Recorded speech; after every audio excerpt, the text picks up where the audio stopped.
This is Bottom of the Bill. Welcome, everybody, to another episode of Bottom of the Bill. Thank you guys so much for tuning in, as always.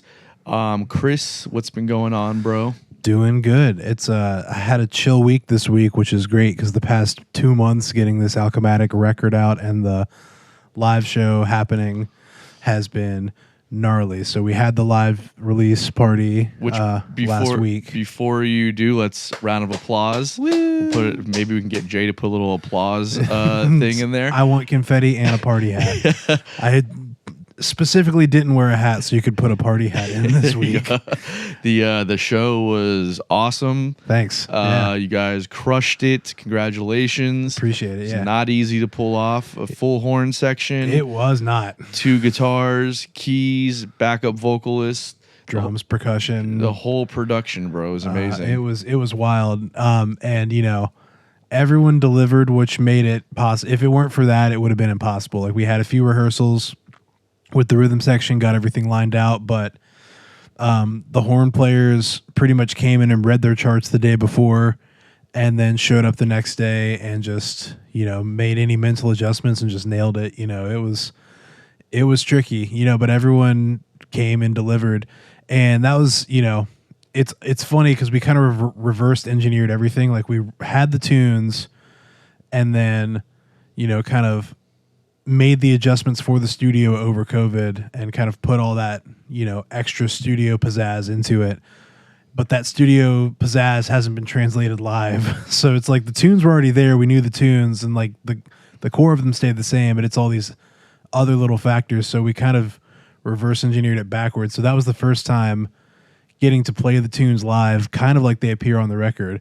And, it's cool. It's powerful, man. It's cool. Like, being on stage, we did walk away during sound check, and I just had this moment of like, just the literal vibration of how loud it was, and you know, just everyone playing the parts. I was like, I got just goosebumps of just like, holy shit, this is, you know, wall of sound of just playing this music. You know, it was wild. It was a crazy feeling to feel, and you know, everyone in the band received it super well. Everyone in the crowd that came out, which thanks to everyone that made it an awesome event.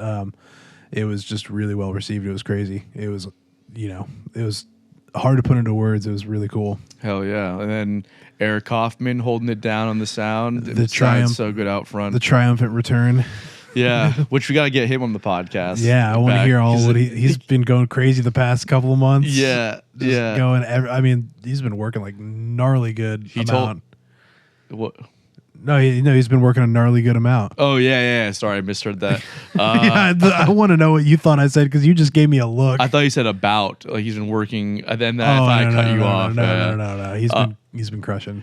Yeah, I told him he's got to come on and talk about his experience. So yeah, man, that's gonna happen soon for sure. Yeah. Anyways, back to the show. Yeah, man. Honestly, it was a great performance. The energy felt amazing. Everyone, you know, played the parts well, and I thought, you know, a shout out to all those guys for coming through and doing the thing. Totally, and like to the other band, like we had Starcaller and Cluster on, and like, it was an awesome pairing, you know, because like Starcaller is pretty composed, but they've got some jammy elements, and then our set was essentially very composed with like a couple improv moments here and there, and then Cluster is really improv based, so it was kind of like these 3 bands all kind of like had shared qualities, but like different takes on them and stuff. So it was really, you know, a great pairing, ton of musicians out and about. So that was the big thing on Sunday, and then this week has just been kind of like a step back and just kind of taking all that in, you know, and just like, you know, I've heard from some people that have checked out the record this week and were at the show, and it's been great. So now, you know, I've had this week to chill, and now it's going to turn around. We had the show filmed, so we're going to have some stuff dropping. We're already working on the next tunes, so it's we'll keep this rolling off of this. It's felt good. It's been some good momentum, so gonna ride it a little bit. Hell see yeah, what we man. get. Well deserved for sure. Appreciate it. Yeah. So that's been it's been a good week. Had some fun fill-in gigs that were you know, just different, and yeah, it's kind of catapulted me into the weekend. Cool. What you been up to? Not a ton. Just getting prepared for the trip to LA. La La Land. Which, when this comes out, I will be there. So it's going fantastic. Yeah. No, I'm excited for it. Been hitting up some people, all the contacts that are out there. Just lining up some things and trying to organize it. It's so like overwhelming because it's like, first off, I have to play a gig, and the flight's out of Orlando, so I got to play a gig and then drive right down to Orlando, get to my cousin's house, maybe sleep for like, an hour, 2 tops, and then get an Uber to the airport. I'm not gonna have my cousin wake up at 4:00 in the morning. That's pretty good. Good guy move right there. Yeah, and then he's letting me leave my car there for like 2 weeks. You know what I mean? Yeah, so he's I'm a not pretty good guy. Yeah. So, and then I'm gonna fly and do that 5-hour flight, and then get there and deal with all that. So it's a lot. But then it's like funny is like you want to try and plan your time a little bit, and who you're going to be with when, but then it's like everyone that I'm talking to are musicians, so it's like everyone's got like, yeah, I'm in town, but that might change, or like, yeah, hit me up when you're here, we'll see what my schedule. Everyone's schedule is so last minute that you can't really plan the trip. Well, I was curious, you hit some jams, are you gonna try and go back and solidify some connections at those jams? Or are you going to find some new spots and just keep the network branching? I'll probably do a little bit of both, but I met some really good people when I was out there last time. And I think I want to try and go down that lane. And some of them are very much in the same genre. Like there's this band called Butterfunk, I want to say.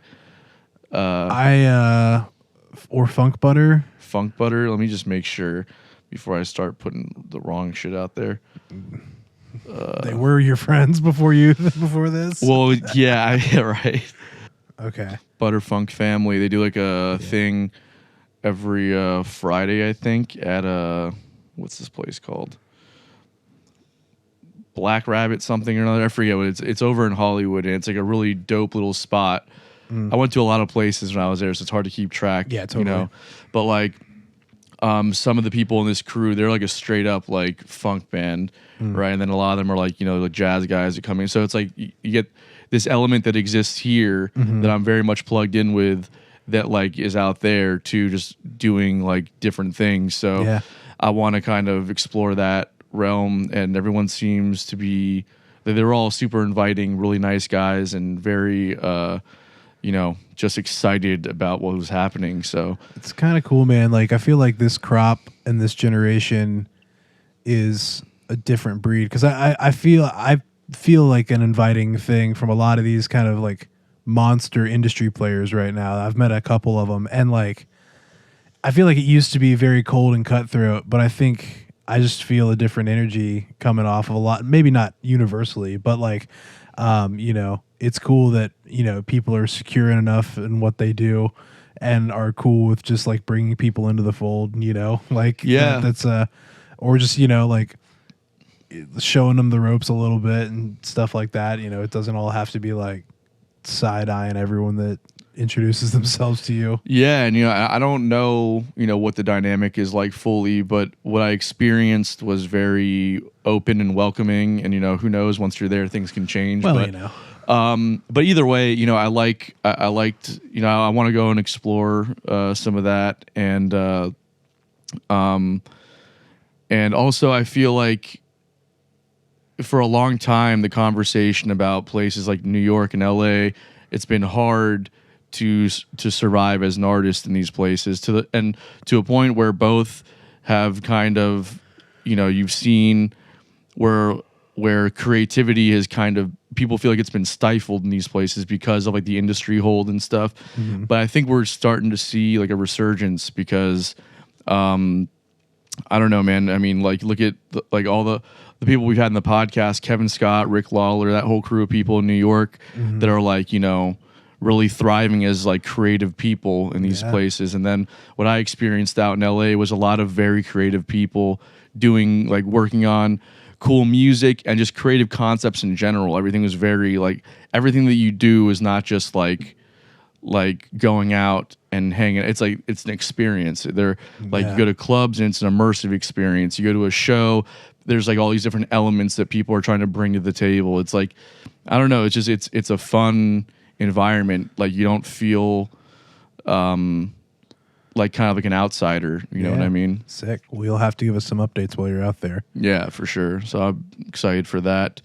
So this week on the podcast, we should get to our guest, Madison Hughes, who is a great singer-songwriter, currently based out of Nashville, but from here in Jacksonville. And Chris, you've been playing with her a bit, right? Yeah, we linked up just off social media and got together and did some gigs and, you know, got to know each other. And this was kind of like her first foray into playing with a band. And we just kind of luckily found each other and threw together a killing band and had some great shows. And now we've got some more stuff up. We're headed to Orlando in November. For Old Red. So keep an eye out, all of our Orlando peeps.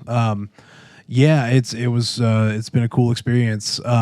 You know, she's so open to all these different directions within her music. You know, she's confident in what she's written, but like opening to explore sonic spaces, not really tied to any genre, but interweaving a lot of them through her music. So it's been a really cool gig to play. And getting to know her has been awesome. And she's just on a meteoric rise, you know. It's been really cool to see. I mean, even since we had her on, she's gone viral a second time. Yeah. So it's been so cool to see, man. Yeah, some of you might recognize her from The Voice, or just, you know, from gigging around town. Some of the music she's put out is doing really well on Spotify and other streaming platforms. Mm-hmm. And now one of her songs, I think, is like blowing up on TikTok, where all these people are doing these voiceover things, and like it's really incredible. So congratulations, Madison. It's awesome. And I thought the conversation was great. It's always fun getting to kind of hear from people that are on the come up, especially when they're navigating two different realms. I think she's like back and forth between here and Nashville. Yeah. So like, you know, just I think we get into a lot of the push and pull of, you know, of like wanting to, I don't know. You'll hear it on the podcast. We're not going to do the whole thing right now, but check it out. Let us know what you guys think. Like, share, subscribe, all that good stuff. Anything that we need to promote before, I think we got merchandise in the description below. We're currently working on new stuff, so keep updated with that. You got a show coming up when you're back in town. November 14th, I'm going to be at Jackrabbits. We've got a crushing band. It's me, Brandon Howell on drums, Kevin Ramos on bass. I knew an Eric Ramos in high school, that's why it's confusing. And then we got Aaron Thorla on keys. We're putting together a really dope set, really fun music that I've never had a chance to play before, so it's challenging and exciting to work with these guys. And then Baked Shrimp, a band from Long Island, whose episode will be airing soon as well. We just had Jared Cowan on the show from that band. We'll talk about all that. So that's going to be November 14th. We're going to put the ticket link in the description as well, so you guys have it. You can also check out the Instagram. I'll be posting stuff about that show, more content with the band, and all that stuff. So my Instagram is also tagged in the description. So again, let us know what you guys think of the episode, and hope you enjoy. This is Bottom of the Bill.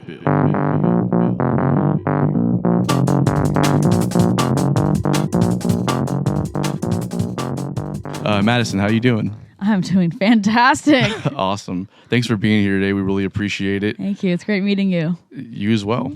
Are you, how long are you in town for? I will be here until after the Sing Out Loud Festival. Okay. I have a ticket for that. Oh, you're not performing though? Oh, heck no. No. They would never choose me. What? I tried applying. That's wild. You could easily do that. I mean, it's just one of those things, you know. But you've done a lot of cool shit since you've been here so far.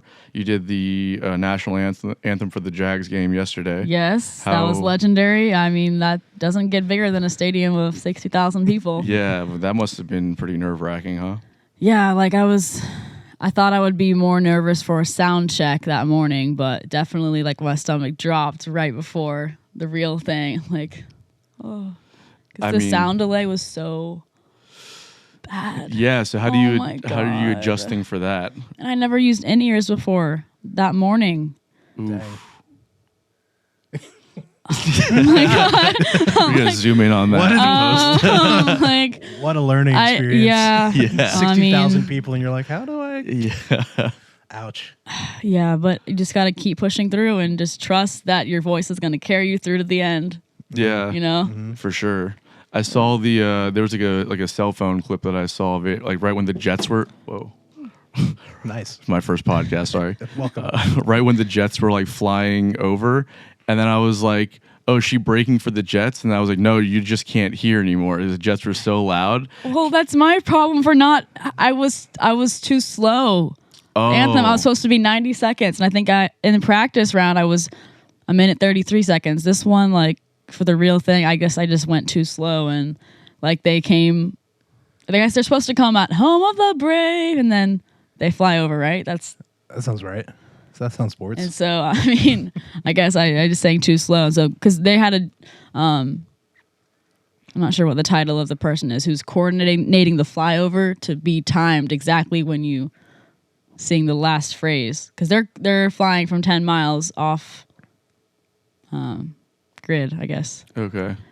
Yeah. And then so you got to be ready to go. Yeah, but these are so many things I did not know how detailed it was, and all the effort goes into just this one portion of the game. Like so many moving parts of just the Jacksonville Jaguars experience. Yeah. You know. Were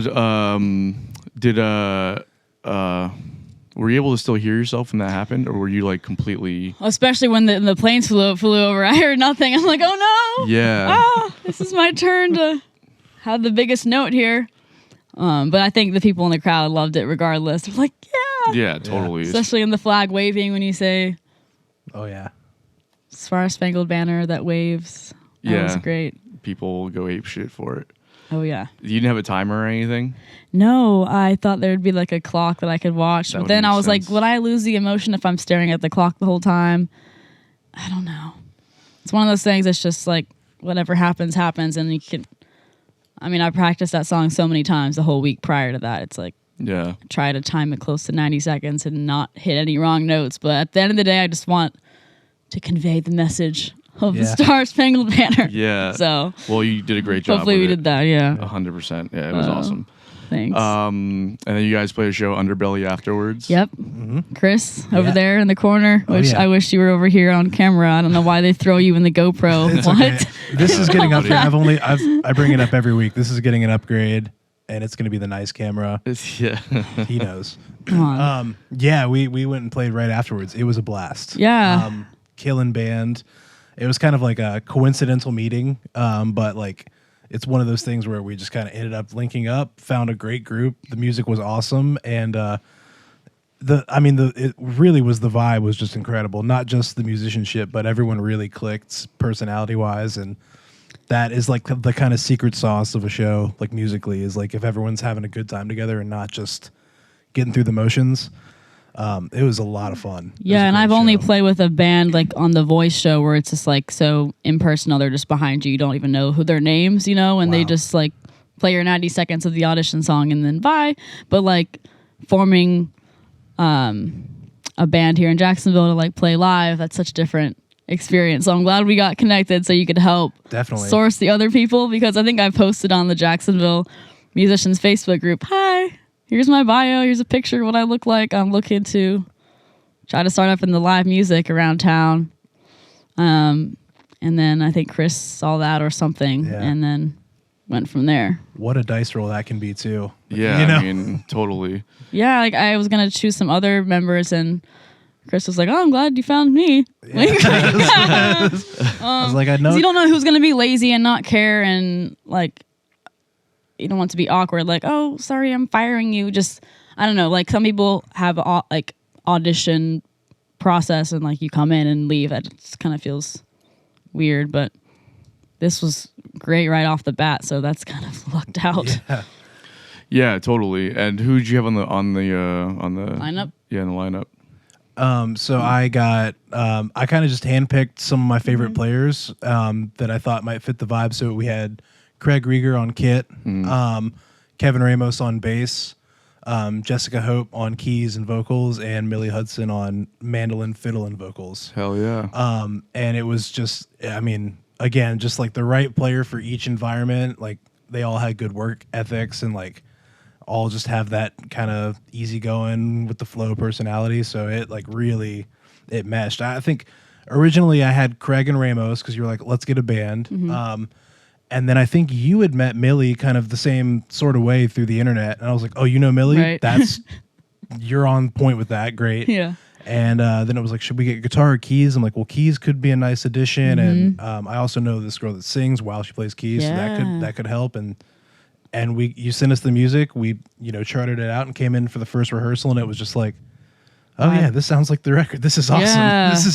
You guys checked it out. I know. And we joke about it, but it's surprisingly, maybe not rare, but it's like a 50-50 shot of like, well, I'll just try to ear it out or I'll listen to it on the way over to rehearsal and get the gist of it and we'll iron out the details. Not like Craig and Ramos both showed up with a notebook of like, all right, I do my hits on the and of 4 and like the bass doesn't walk up here, but the chords don't do that. So I got to remember to tell them that like the bass and the root and they were just so prepared. Though you guys did great. You guys, and that's awesome. cool, especially on like my level. Like it's cool to see people putting effort in, even though you're not like Carrie Underwood and already, I mean, so bow down and I'll be. It's funny the perspective because like you're doing like a lot more than what most of the local artists here in Jacksonville are. So like for a lot of people that would look at your scenario and be like, this is a great scenario to actually put the effort in on, right? Yeah. So it's like, but it is interesting, because the industry here doesn't really exist. Right? Like the musicians don't see the point in putting in the effort because it doesn't really pay off at the end of the day. It's like we're still making X amount of dollars on a bar gig where you're coming in, you're from Jacksonville, yeah? Yeah. And then you're back and forth between here and Nashville. Yeah. I like rented a place in Nashville 2 years ago. And so I travel back and forth most of the time. And this is your first time kind of playing with a band that's not like part of the I had no idea voice. really about the Jacksonville music scene at all. I know like 2 people growing up here that were singers, and that was it. Were you not pursuing music when you were still here? I was so in self-doubt mode. Like, I didn't really fully start recording music till after The Voice when I was like, oh, cool, Blake Shelton validated me. Now I'll go chase my dream. But so many people struggle with that, for real. Yeah, definitely. 100%. Where do you think that comes from? Is that like, were people not validating you when you were younger, or is it just like something you put on yourself? I think it's just everyone tells me like, you are so hard on yourself. You're such a perfectionist, da da da. I'm like, I know, but it's good for me to be a perfectionist. Yeah, you should be. Definitely. I don't know where that comes from. Like, I wouldn't say I'm insecure anymore. I had to work at that the past couple of years, like really like overcoming like the self-doubt and just like confidence issue. But I was like, at the end of the day, I don't want to regret not recording music and like doing what I love, like, so. Yeah, for sure. I mean, that's the thing that you have to get over. You have to get over that insecurity, and then like putting yourself out there and using social media as like a tool, because I know it sucks and it's annoying. Nobody wants to like sit there and like talk to a phone or like, you don't want to do all that, but like you kind of have to get over that thing. Well, back to the whole Jacksonville music. Like, it's funny, people in Nashville, they're all like, oh, Jacksonville, that's cool. Like Southern rock, and you got Leonard Skinner, da da da. So it's like, I don't know what happened. Like it never evolved like from the 40, 50 years ago. Like there was that big pop, and that's kind of like what it's known for. And it's like, yeah. And I think there's just like, there's other places to like, industry doesn't really matter what kind of industry it is. Like there's a place where it thrives and there's a place where it doesn't. Right. So like music and entertainment thrives in 3 cities in this country. And then the rest of them are like, there's good scenes, but like they're not. It's not like an industry hub, like labels, management companies, and like they're not really existing out of these places. So like you need like L.A., Nashville, New York. And then like like Atlanta's got some stuff and whatever, Chicago maybe, but like those are the 3 hubs, right? So I think that it gets to a point when, a long time ago, maybe you had some other places where people were breaking out of and then they all end up going to those places anyways, because that's where the money's at. And then, those places just become the hub. So people that are from everywhere else, they just move there and they do it. I know, and I'm so like torn between that because I wrote this song called Chasing Cities because I wanted to move to LA and Nashville. So I tried out both of them. For LA just half a year. I quickly knew that wasn't the vibe for me. What about it did you not enjoy? Just like way too big of a city. Like, like what? There's no. Not your vibe. I mean, like Santa Monica and Hollywood takes an hour to get to, and that's all LA. Yeah. I know Jacksonville is actually very similar. Like, takes 45 minutes to get anywhere. Yeah, the traffic here is not really a problem, though. So. Yeah, I just was like, how am I gonna? I moved there knowing 0 people. Probably wasn't. I just still wanted to see what was out there, but sometimes right away, is this the vibe for me or not? But in Nashville, you got that vibe. I mean, I like Nashville. It's just like lots of gatekeeping there, and it gets frustrating. And you're like, well, what am I sacrificing for living in the industry city? It's like, am I happy here? Am I like missing home and all those things? But then I'm like, oh, but is there still something like I can chase here? Like, those are all questions that I still think about. I mean, it's not like Nashville helped me get on The Voice. Like, I did that on my own. I just applied. And, like, thank God that they let me in. Like, it's cool because it's not a non-gatekeeping competition. And, you just apply. Like, anyone can do it. Mm-hmm. But Nashville, all the listening rooms and all the writers' rounds, like, you got to know this certain person and all these different political things. And I'm just like... wait in line, like it's a 10-year town, and so it's problems too, and I don't want to sound cynical and like upset and like I'm jealous of everyone else in Nashville, but it has its annoyances too, but I do enjoy living there too. Yeah. I don't know, it's hard to know, like I should be like grateful for everything that's happened because there's lots of positives, but for people listening, like it not as all so glamorous, the whole. No.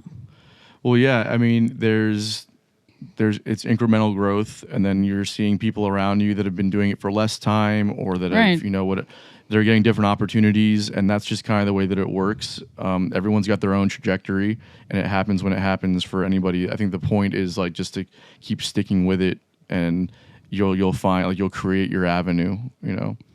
It's but I want to like kind of go back to like the differences like Jacksonville and Nashville and places like that, because Nashville being what it is, like everyone there is chasing that thing, right? Yeah, and then you are such a nobody when you go there. Like I was so humbled when I went there. Yeah. Even though here not everyone knows me. Maybe from yesterday's anthem, more people will know about me, but still, like that is a very real thing you feel when you get there. Like all the podcasts there, like they wouldn't.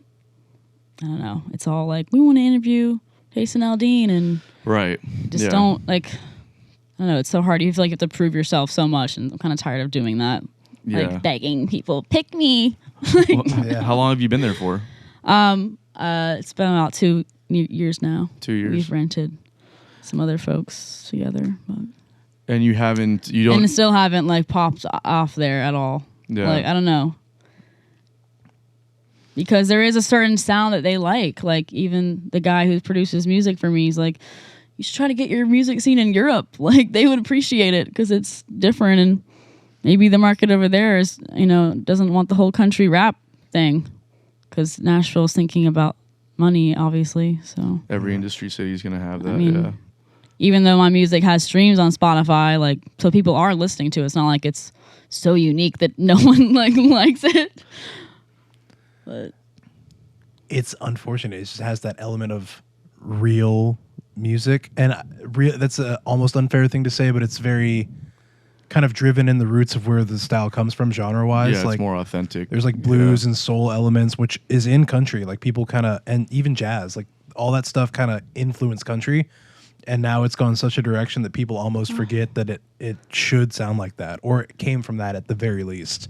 Yeah. And like, yeah, a whole city's based off of like, let's take a whole different direction. I know. Which is wild that there's not even like an avenue there for like the thing that created the city in the first place.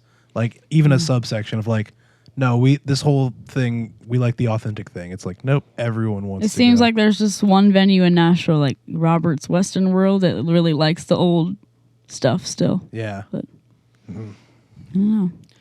Have you thought about is that why you came back here to try and like put a band together? And Well, yeah, I was I was originally putting the band together because I was like, well, I'm singing the anthem. It would be cool to meet everybody after the game. It's literally right down the street. It's a local music venue. I figured that would be better than going back to the beaches. I don't know. yeah, So it forced me to like find people here, like to put a full band sound together. Now, is there a goal that you're trying to achieve with this? Because I know, because we talked a little bit about it off the podcast, but I heard the interview that you did on OG Sesh podcast. A shout out to those Yeah, guys. I didn't even know shout there was out. another music podcast in Jacksonville, Heck so yeah. that's cool. Yeah. So you currently, it's when you go into the studio, it's all built under one thing, right? So you're getting your time, and then your producer's getting, the Right. pieces of the puzzle Right. put together. You're getting billed for that. Is there something about putting a band together yourself that you're looking for to kind of maybe offset those costs, or maybe just have a more real collaborative experience? Like, what's the purpose of doing this? Well, yeah, I mean, all the feedback I've gotten when I've performed solo, they're like, it's great, but I mean, when you're live, like, we want to hear more energy and more. I mean, at a listening room, it's fine to play by yourself, but if I want to get known more than just on TikTok, social media, it's like you have to play live, and I just wanted to have a full band sound because I also enjoy hearing all the instruments and like having the song be fully played out how we recorded it. And I also hear like the next steps. I don't want to just be like a Spotify streaming artist.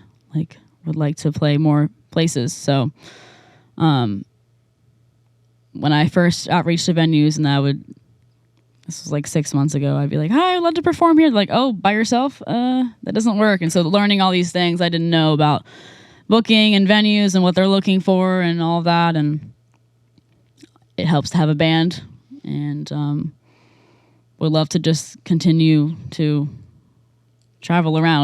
Would be really fun. We thought about taking on the rest of Florida for a first stab. But again, I have to ask Chris about all my booking questions because I'm still new and learning. But We're all You've been through- we're all figuring it out as we go. All the answers I have are all just figured out of the things I've done wrong Yeah. or the no's I've gotten. And someone else so could tell many you knows. someone could tell you something completely different. But at the end of the day, it's like we've mentioned it, but like knowing your worth, knowing what to ask for, and like being Right, confident. you're in good that. at that too. I've had a lot of, and I think a lot of us in this industry have had like a lot of the maybe disrespect's too strong of a word, but like kind of this indifference towards arts and Yeah. like the craft that you spend a lot of time Totally. putting together. So like you get to a certain point, it's like, well, look, I'm not selling out arenas or anything, but I know that the time I've put in and Yeah. what that's worth to me, and I'm either going to get that or I'm going to just spend more time doing my crafts, not being underappreciated. And I'm Facts. happy to pass that spirit along to anyone at any level, to like just say, no, go get what you're worth or what you think you're worth. Because Yep. like, if you think you're worth that, you definitely are, I don't know if that's true. And Oh, here's okay, why I want to push okay. back on that. Okay, here we Okay, go. Fight, okay, fight. okay. No, I know exactly where your head went for that, I know.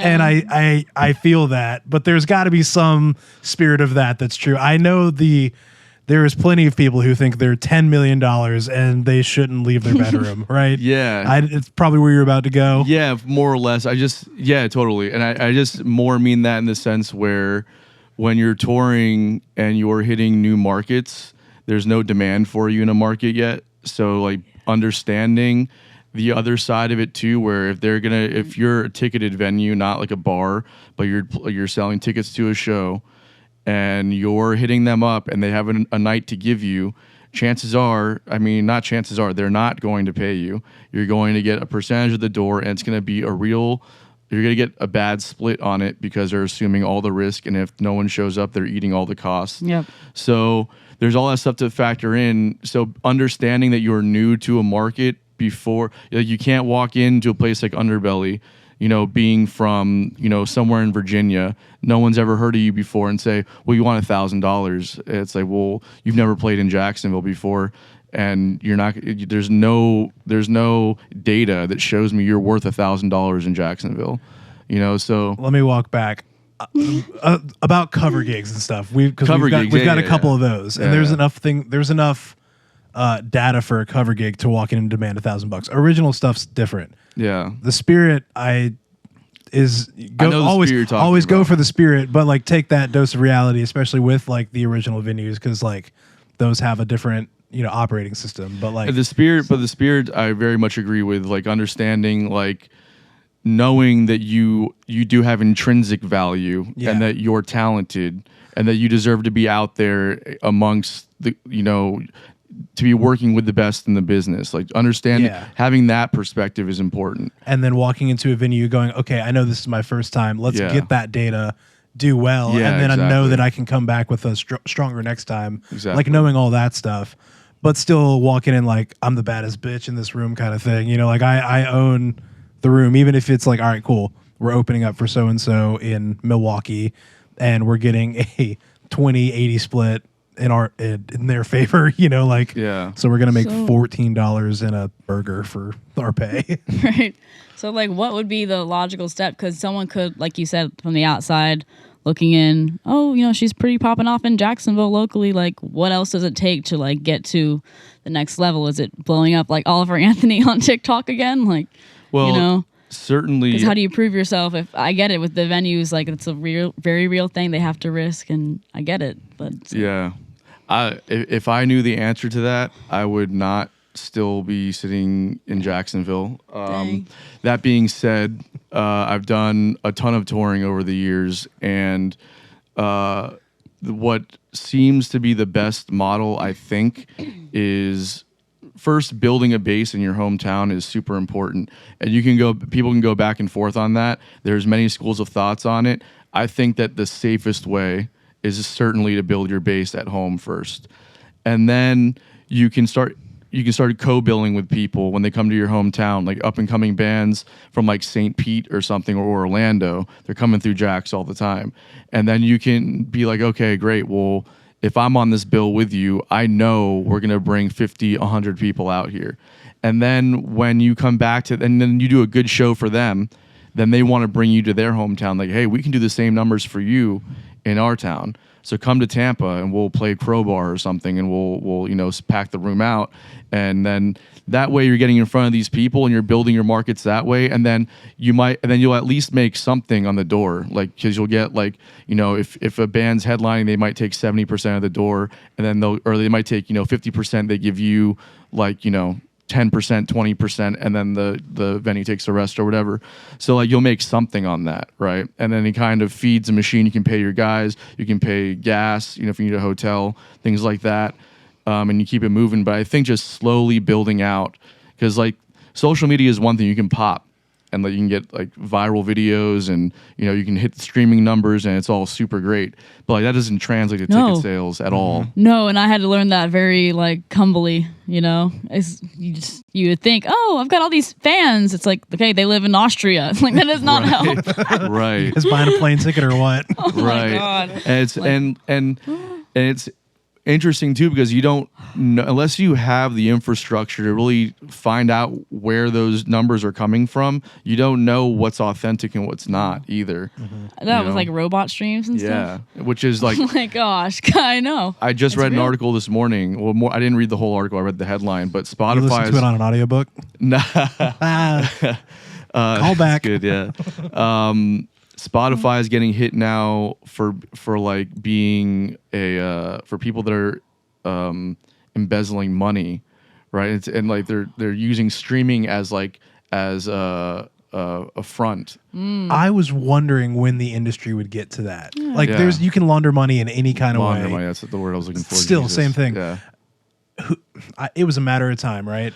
Yeah. So like just knowing that information right there, you're looking at your Spotify numbers, or I'm sure that it's TikTok and all that's the same, where there's like you're looking at your numbers and you're like, that's amazing. But then as an artist, you're like, you can track where those streams are coming from, right? So like you're like, man, I've got 1 million streams and 90% of them are coming from I don't know, somewhere in Iowa. You're like, let's go book a show in Iowa. But then like you realize, well, these are just like streaming farms, people putting their money into to launder and clean their money, and then it's just fake numbers coming at you. So it's like it's really hard to collect data and figure out where so like authentic playing in the room, getting on the road, it's still like the way to do it, I think, Right. and that shit's hard. Yeah. Dang. You leverage one against the other, I think, and not fully putting weight on, maybe especially the internet side of it, but like if like use it knowing that it's like, this kind One of this aspect. intangible thing, it's like, It is. yeah, it is. These are numbers. I can give them to you as a starting point, but also the more you play shows, you're like, I know I can do these numbers. I have done these numbers. And then in conjunction with that, you're like, it kind of creates that in person, and then almost like a resume, or, some sort of kind of digital sheet, EPK almost. It's like, yeah, it is what it looks like, but I can also do this. Like, Yeah. they do help each other No, they regardless of, definitely do, yeah. regardless of how like because nowadays like with what's inflated and what's not, it's hard to say, but it is something, like Yeah. I know, like I've gone and looked for like sponsorships and stuff like that, and companies will get back to me and go, yeah, we're not even interested unless you can show us you've got like 60K followers or something like that. And they're not vetting if every single one of those are real. They just want to see a number before the conversation even starts. Yeah. So like things like that, it's not always, the most maybe authentic or healthy way to do business, but it is like, it does at least get some people's attention to then go and do real business with down the line. And that's not necessarily how venues operate, but like it is something, Have you done much like pitching to labels or anything like that? Yeah, I came up with this whole pretty solid email pitch to I had a whole list of all my favorite artists, managers. Some of them were like lower tier artists, some of them the higher side. And so I emailed all of them. Most didn't reply, and then I got 2 of them saying, sorry, we're at capacity for taking on new artists. So I was kind of like, whatever. It's still more motivation to keep trying, and Totally. maybe it's not there yet, maybe not time yet, and I totally understand. But like back to figuring out how to play locally instead of waiting on an agent and waiting on people. It's like, how do I make something happen here? Like playing at a Jaguars tailgate or something you can start on your own, where you're not waiting on a venue to get back to you. Right. Anyway. No, that's 100% true. And there's like all different kinds of ways that you can try and like capitalize on existing things, right? So like an after party for stuff is super, it's a good way to get in front of people and all that. So I don't know. It's hard though. Have you done any touring at all? Nope. No. None. It's it's hard. And even with the way that I just laid it out, I think a lot of people would say to do it that way, but still just trying to figure out how do you get people to buy into the I know, thing, it's right? like people that want to, everyone will go watch Chris Stapleton on a Monday night because it's Chris Stapleton. They'll come out and see him. So it's like, obviously that's like a hard goal to get to, be that act that people must go and leave their kid at home and go see you. But it's like, not try to get too ahead of yourself. It's like, okay, he's the biggest star in America. Like, enjoy the journey, that's too. It's like, I'm not trying to get upset now and be like, the world's against me and all that attitude. That I just do not want to have that vibe from myself. So. Yeah. Well, and it's just, it's just not the case, I think, and it's easy to get wrapped up in that stuff. There's a lot of artists that do hear about it all the time, right? Especially being in towns like Nashville or LA, New York, where people are so Just bitter. so over it. I know, it's so bad. They haven't gotten there. They just, whatever know. reason, it just didn't I know. happen. And And there's nothing you can say. You'd be like, oh, sorry, man. It's just, yeah, what do you? Yeah, totally. And but you know, I think that that what artists have that, you know, a lot of musicians that are, you know, trying to hop on the thing don't have is that if you keep trucking away at it, you're going to create your lane and your avenue.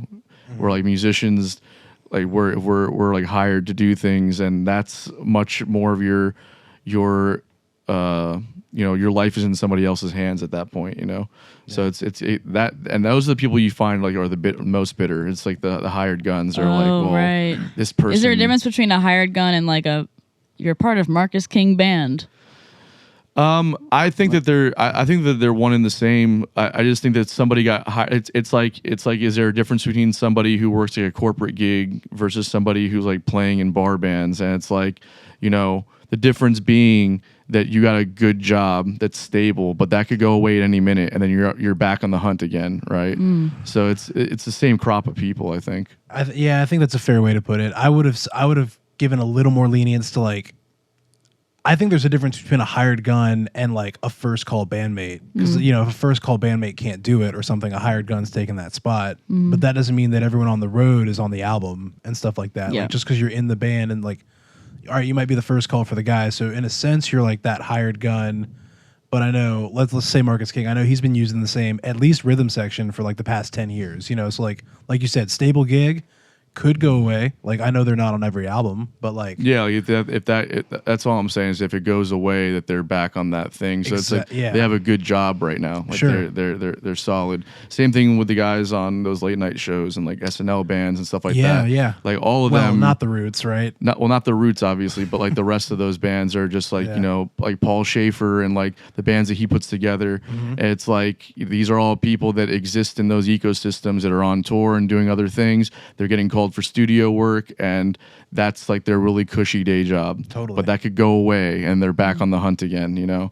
So yeah, I don't know. But then for instance, like if we're looking at you know, like the Rolling Stones, like Keith Richards is not a hired gun. No. Right? He's not the front guy, but he's like a staple. He's like the guy, he's a guy in the band, you know? Yeah. It's a different kind of thing. Right. But he's a name that goes with the band. Like Yeah. Same thing with like Pink Floyd, right? Like yeah, sure. there's and those are all bands with a band name. Like if you go and look at like Marcus King is Marcus King, that's the guy you're supporting. Like I feel like that's mostly the case. I feel like there's exceptions because like Brandi Carlile has the two dudes that she plays with. I only know them as the twins. I don't know their name, but like those are they're almost like built into her identity and like live show and studio stuff. Like they're on every acoustic session. They're on every, like they are essentially the band. And in my mind, I would put them alongside of like the Stones in terms of like they're like a core member of that band, but their names aren't out there. So I think it's like almost situational, like in terms of like who's really core to your stuff and who's like, you know, kind of on the fringe helping you support the thing. Yeah. All right, guys, this episode's brought to you by Best Buds CBD Store. If you're like me, maybe THC isn't always the right high for you, or maybe the legal status of THC has you a bit hesitant to indulge. So at Best Buds CBD Store, they have an array of CBD and Delta 8 THC products. These guys truly care about their service, so everything is meticulously sourced and prepared to deliver a top-notch product and experience. If you head to their website, you'll find all kinds of educational information regarding Delta THC and CBD. Not to mention, if you use promo code BotB, that's BOTB pod, you'll save 10% on your order. This is not a one-time deal. If you use promo code BotB, every time you place an order with Best Buds, it will give you 10% off. That's in perpetuity, forever. So head over to bestbudscbdstore.com and start saving on all of your CBD and Delta 8 products. Enjoy, guys. I think you don't want to be unhappy living in a place that's just so grind and kills the inspiration, right? I mean, that's true. Yeah, especially like you said, as the artist, you got to be inspired and keep your head up and have things to write about. Yeah. Now, do you feel like being in a place like Jacksonville would inspire you more?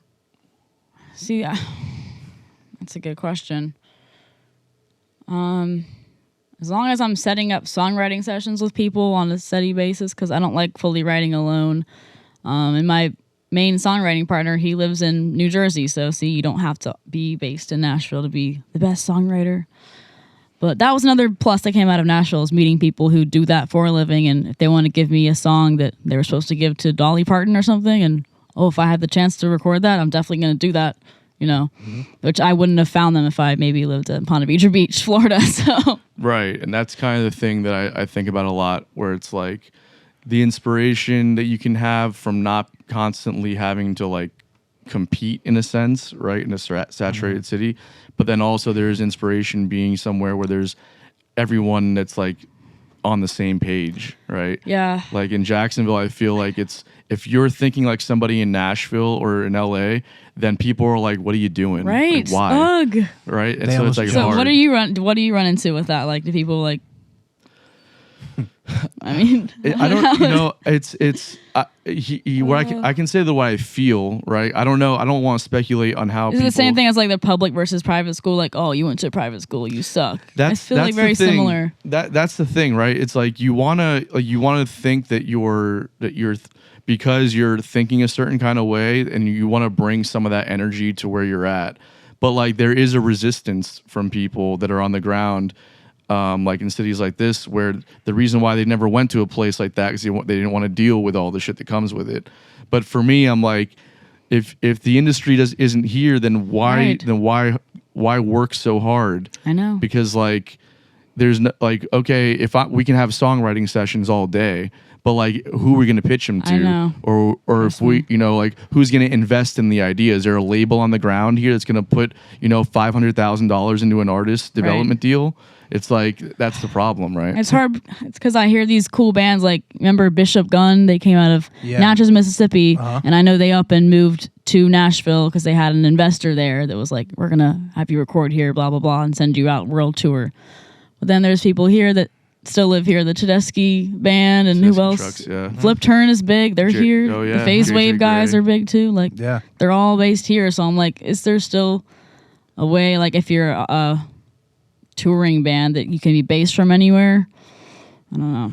I think yes to that, but also to your sense of like, you have to operate like you're in one of those industry cities, regardless if you're there or not. That's true. And kind of in defense of like, not in defense, but like back to the social media side of stuff, even though it is a kind of gamble, almost like a faceless thing, like there is this element of like, and all the guys, not all the guys, but a lot of people we've talked to in bigger cities or in bigger parts of their career have like said, you can be in all these places. The internet does help with connectivity. So if you make a real connection with one or two people and they just maybe pop in and see that, oh, this person is a professional. They're operating at like an industry level. Sure, they don't live in an industry city. There's ways to stay connected where maybe you're not doing every single thing a person does in that city. Like maybe you're not hitting showcases. Maybe you're not in a session every other day or something like that, but you're operating like a professional.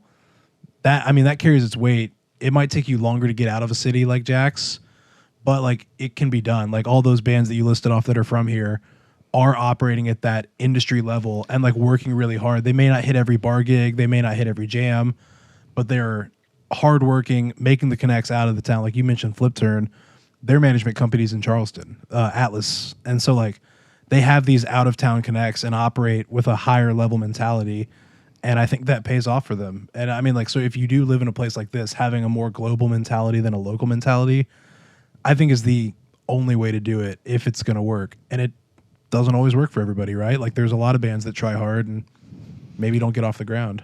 Well, yeah, and I also think that a lot of it's just not staying here, right? Like Flip Turn's been on the road for a long time. I know. And they've been making contacts everywhere. I think like half of them don't even live here anymore. I'm not sure. They all live here. They all live in the house together, I thought. Mitch told me something. Or not. Doesn't matter. Anyway, yeah. But for a long time they did, and maybe they're, Yeah, but either way, and then you have like Tedeschi Trucks. Okay, like I mean, Susan Tedeschi's not it's so from here. different. Derek Trucks. I mean, Allman Brothers. I mean, like Yeah. he's also, one of the most talented people on the planet. But also, right, like connections are connections. So yeah. I don't know. I think that For me, I find it hard to get inspired in a place where there's not a lot of creativity happening. I can see your point though, where like being in a place where it's so competitive, like just kind of crushing creativity. Yeah, I think it literally goes both ways. That's why I'm like, go write your songs in Wyoming then. Like, go Do the John Mayer thing. Yeah. Oh my God, right. Yeah, I don't know.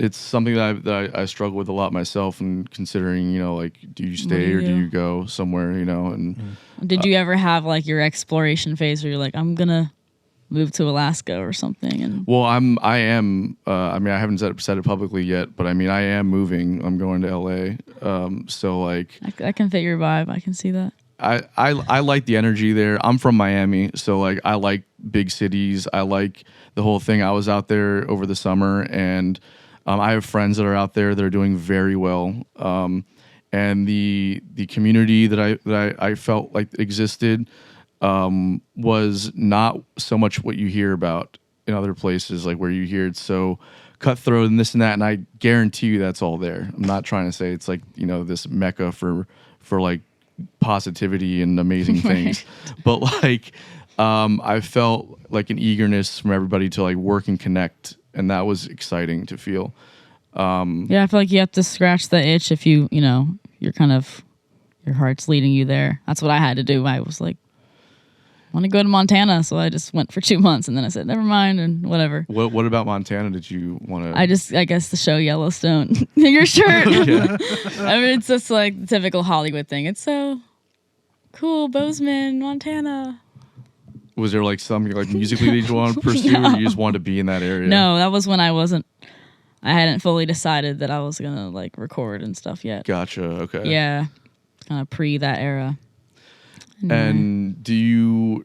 So, yeah, it's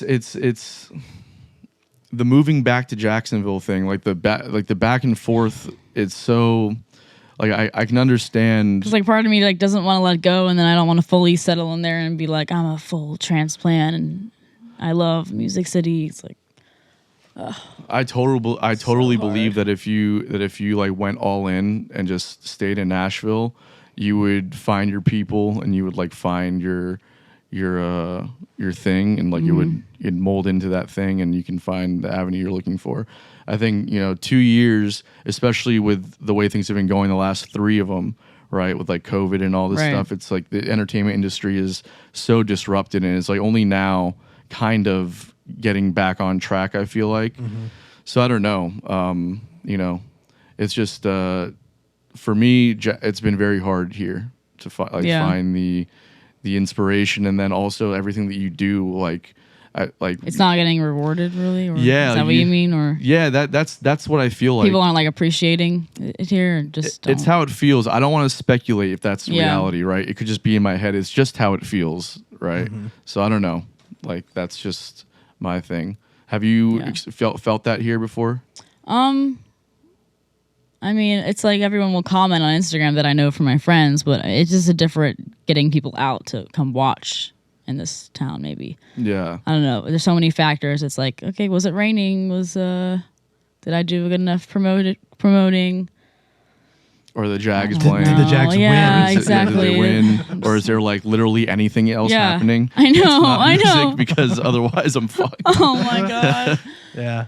I don't know, man. Ugh, You know, and like, it's hard. I also feel like not knowing's that's not the, you know, like being able to, like, not knowing kind of prompts you to explore all these options too, and like finding the situation that works best. Like maybe splitting Nashville and Jax is the vibe. You do your industry stuff. Because I never really got a chance to be like, build your base in your hometown. Sure. You know, especially if you're kind of almost doing it retroactively, where you like almost get like maybe like an industry foot in the door, or there's like a start to something, like a buzz, and then maybe like, all right, well, yeah, let me take especially that honestly, one of my producers back in Nashville, they're like, make sure like on your branding and your cover art, like you include like your hometown vibe. Like don't make it so Nashville transplant where just you look like an industry plant, and they just groomed you to be Nashville cowgirl. Like use your imagery from home, the North Florida scene, like that's where you're from.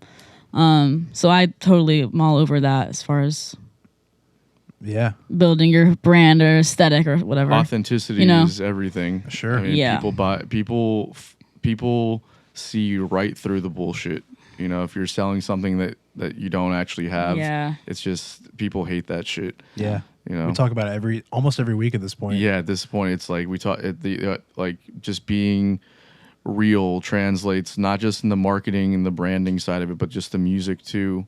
I have a friend who's in Nashville. We talked about it a couple of times. It cracks me up, just because like we're both from South Florida, and he moved to Nashville and is now doing like he calls it Southern rock. It sounds like bro country to me, and he's like got a Southern accent. He's like singing about the open range, and I'm like, dude, you're from West Palm Beach. Oh my gosh, we talk about the open range, homie. Like, get the fuck out of here. He's talking about the open golf That's so funny. and knocking some balls down range, you know? Yeah, I'm just like, it's just things like that you see, and you're just like, and granted, most people don't know his background, but it's cringy to watch that kind of shit, Right. you know? Oh gosh, yeah. Yeah, True. but like you said, like you saying, like just do it, whatever it is you're doing it kind of almost transparently and honestly. It's like, okay, yeah, sure, I spend time there, I spend time here. That's just who I am and what I do. Or, you know, if you come back here to Jax, like this is, again, still, that was a part of what I do. Just kind of, like you said, just as long as you wear it, Yeah. you know. Try people get dating into in that. Nashville. It's terrible. That's another reason why I would be fine not spending as much time there. Is everyone there is just obsessed with themselves and like not trying to be negative. No. A quick little East Coast. Just No, some realness for Yeah, Please, let's hear. So what about why do you think people are like that there though?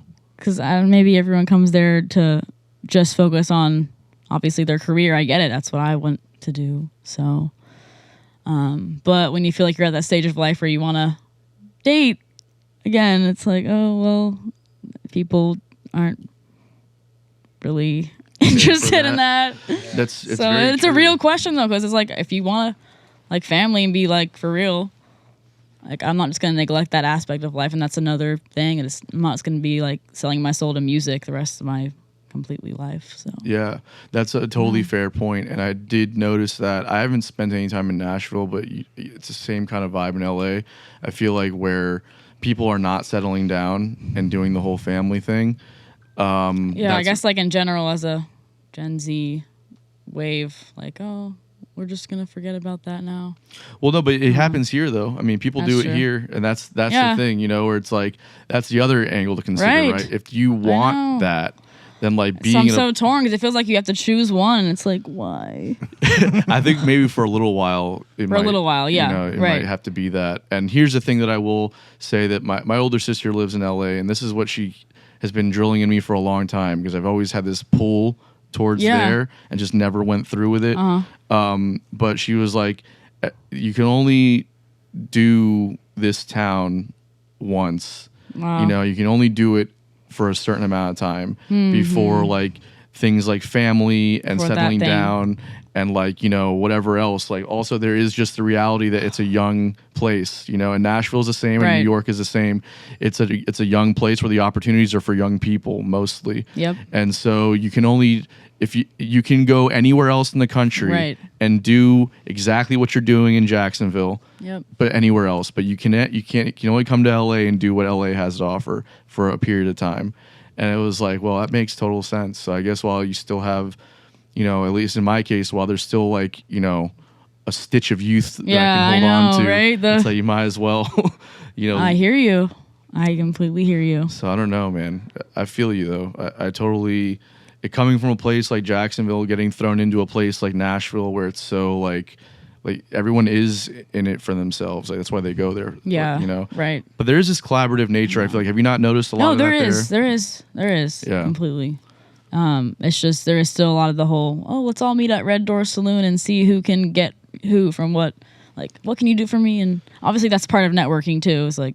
So what does that process look like when people are going? So that's the place, the Red Door Saloon in Midtown. I think it's like the late night networking.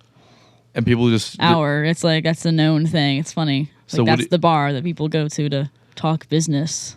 What are they like? Is there like a thing that it circles around? Is it like an event or something? Or no, it's just like people know. Oh, after midnight, everyone goes to Red Door.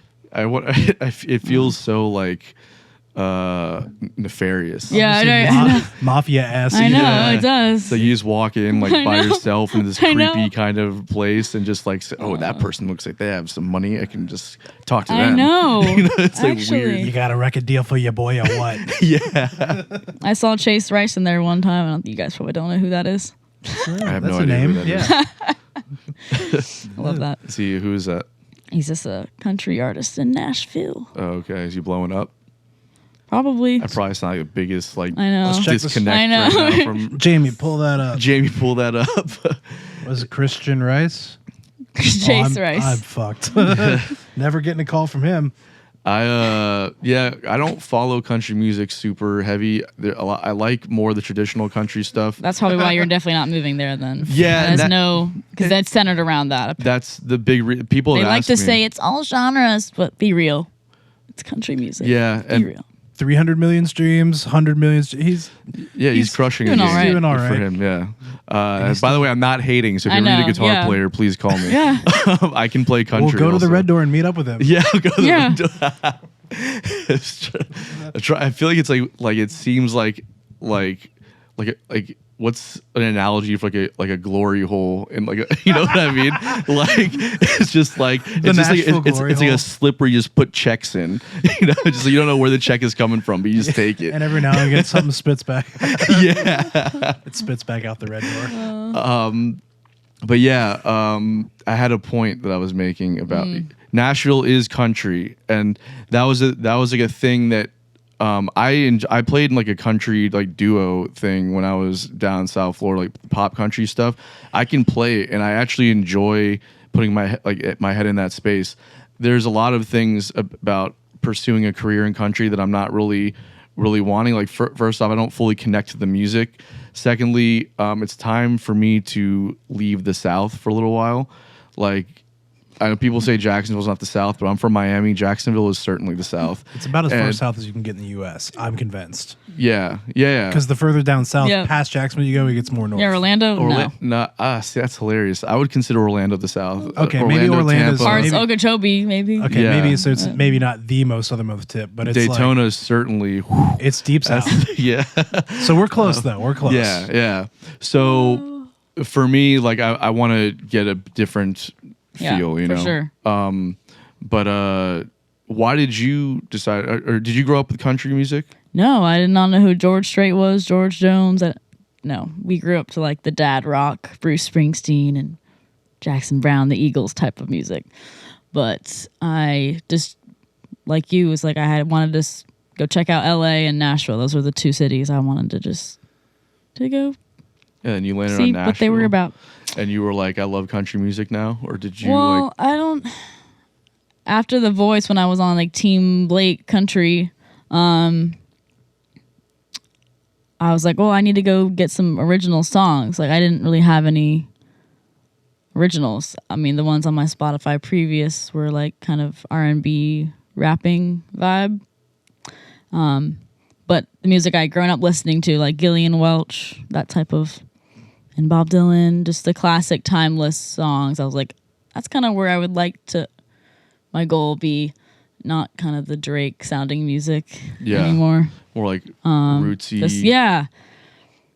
Rootsy rock and country, all those genres together. Almost genreless. Like Yeah. they have kind of a main theme, but even like if you look at like to add to that list, like the Wood Brothers or other like groups like that have all these elements. Yeah.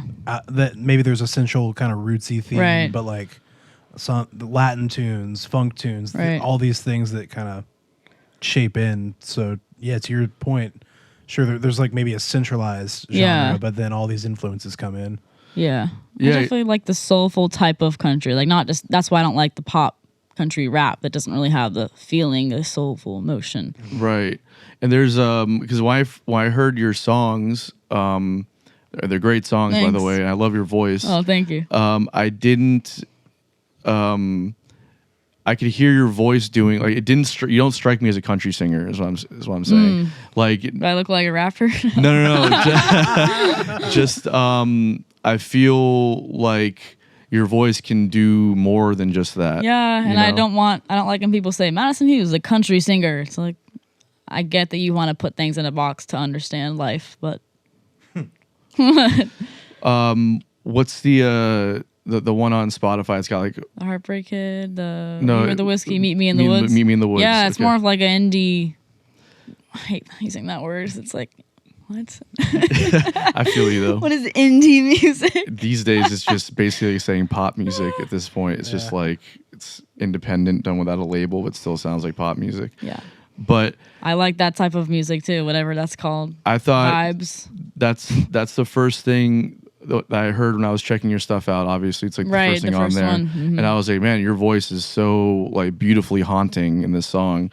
And then I heard the other stuff, and it was really good, but I was surprised. I was like, I don't like just the Yeah. country thing. Like your voice Right. sounds like you could do whatever it wants. You I know, what because mean? some people are like, wow, your voice was built for classic country. Yeah. I'm like, and I'm not.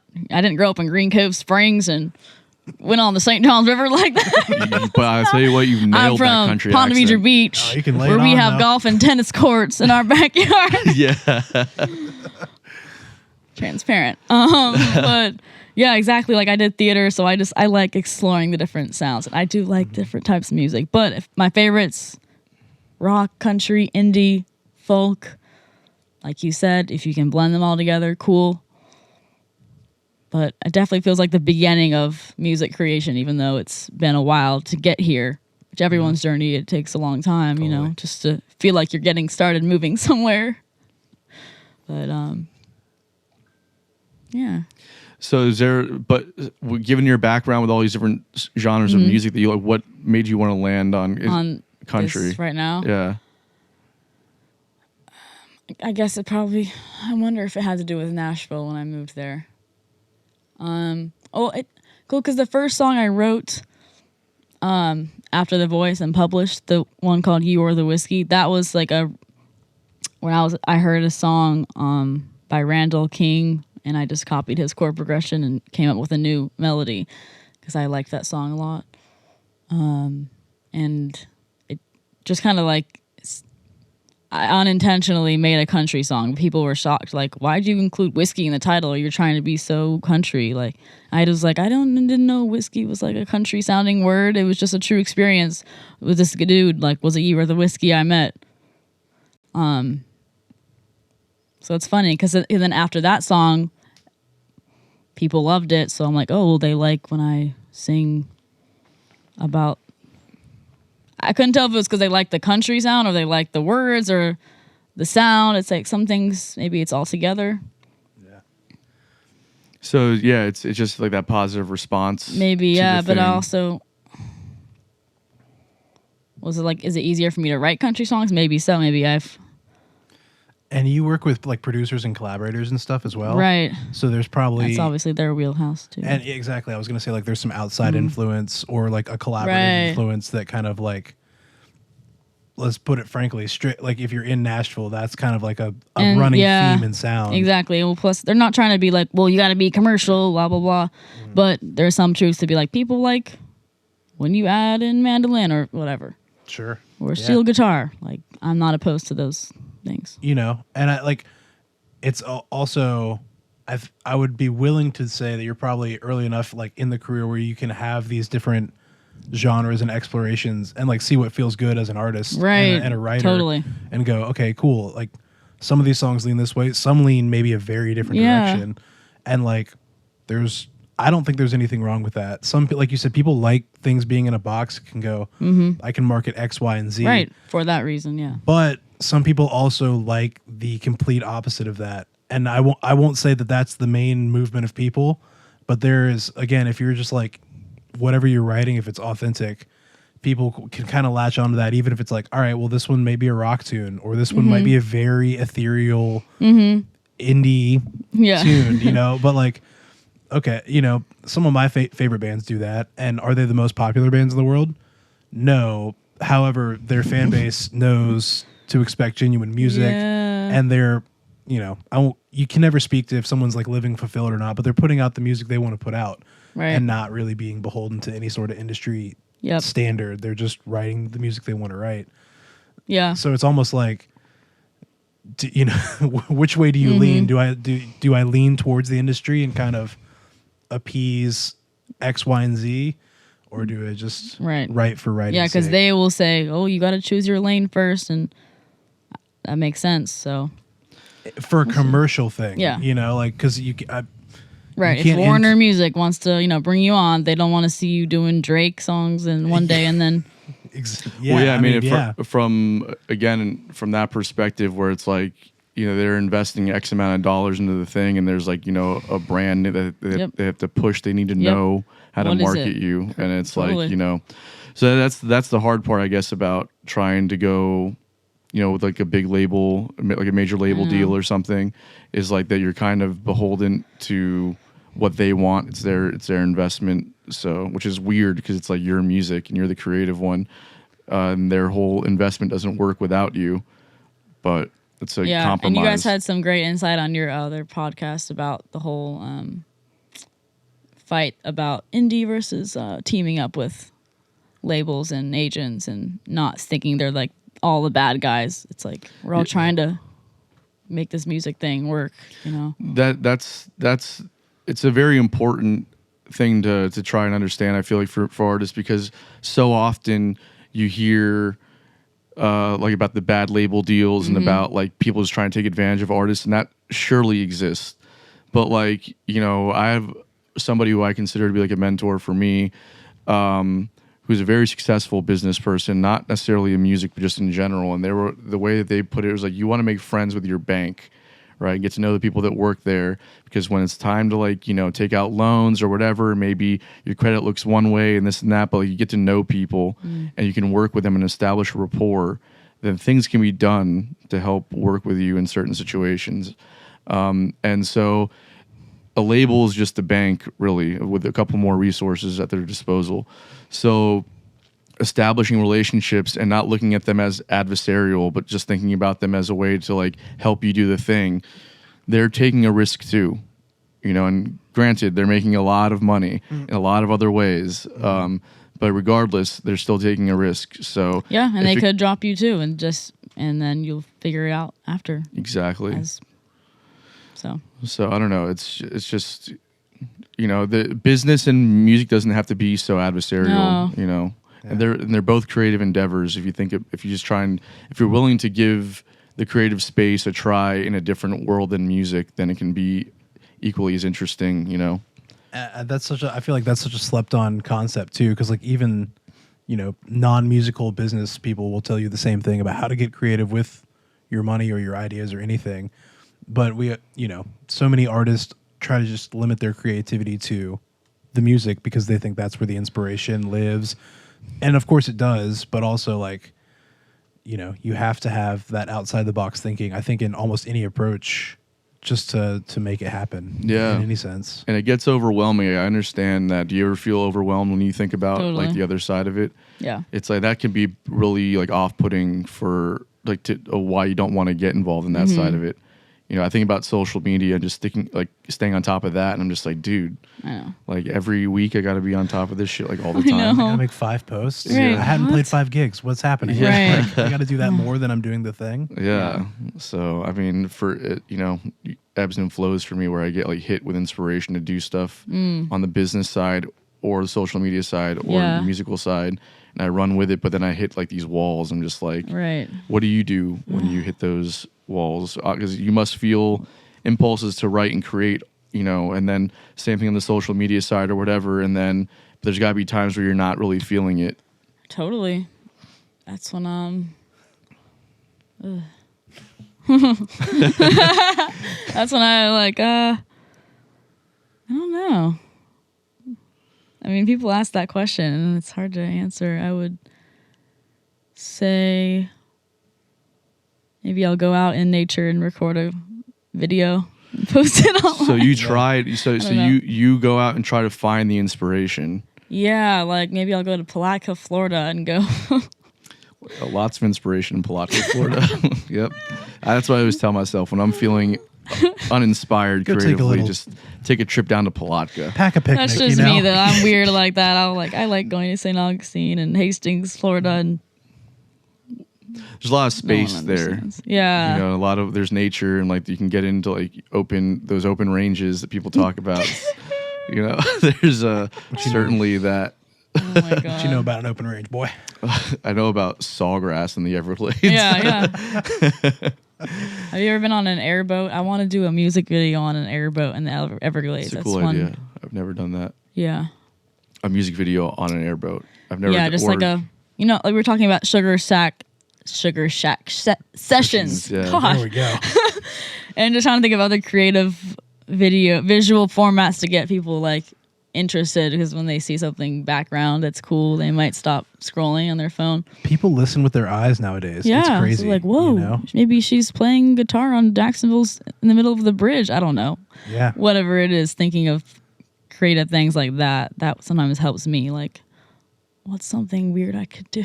Well, and you come from videography, right? That Yes. So like you have That's this probably kind of why I like think about visual element to a lot of stuff anyway. Yeah. Which is cool because I wouldn't say that's like a main focal thing. That's for, I know for someone like myself, that's like an afterthought because it's always Right.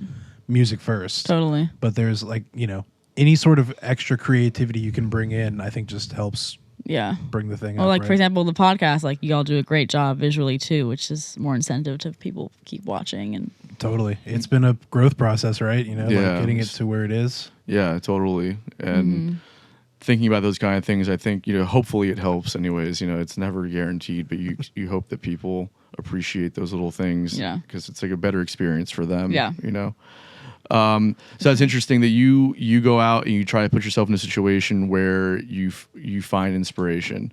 Because like a lot of people, because like there's the other side of it where it's like, well, you just sit down and do the work regardless, right? And then there's like it'll come to you in that respect. I think like both of the, I like what you're saying because that's more of what I think would resonate with me more. I've tried to sit down and do it thing too, just every day. If you done that where you're just like, you have no inspiration, but you're just like, I'm going to sit down and write a song today. And just so many people in Nashville believe in that route, like, because there's a formula to music and it's these 3 chords and Right. say the word whiskey here and la la la. Yeah. But there is one musical theory, I'm sure, like practicing you can do, like, just strum a chord and try to think of melodies. Like maybe I could do that, but as far as like thinking of what do I want to say in a song, like, That's the hard part, right? Yeah. Lyrics are always like melodies and chord progressions. yeah, just like you could do whatever, that, Yeah. right? And to the whole thing you were just saying, like, if you're operating a songwriting session like that or in Nashville, is that creative or is it a math equation that you're piecing together? Oh, Like, and then it's like, we just wasted time. We could have, waited a week until we had some good ideas to bring together. yeah. But a lot of people treat sessions in Nashville like that business meeting, and they present 5 chords on a table and you can pick out 3 of them and use them and they write a song around it. I mean, it works, That's true, yeah. So that's, I think it's whatever works for Yeah, you, for sure. like there's, Yeah. and that's why I'm always just curious about what the process is for different for each people, yeah. Because like for me, if I'm not feeling inspired, I just like don't do anything. I won't even put myself in a position to get inspired. I'm just like, but then there are times where I'm like, I'm just gonna sit down and do the work, and then something will come from that too.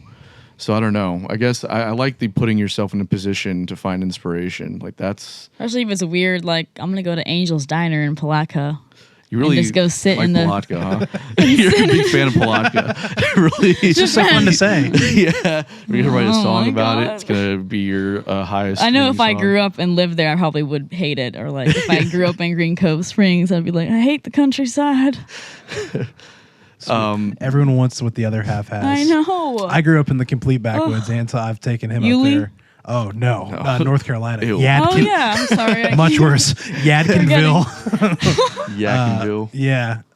But so, and then I come to Jacksonville, and Jacksonville's the big city. For your And- music school, right? For Is that music where you school, came? and then stayed down Scholarship? here because there was a scene and there was work versus like, playing acoustic guitar in a cornfield, literally. Yeah. I'm not exaggerating. Yeah, it was pretty. I It's got out there. I got anxiety being as far away from civilization as you were Yeah, at your dude. parents' house. And that was the first 20 years of life, But So- there's no chance you would move back to South Florida.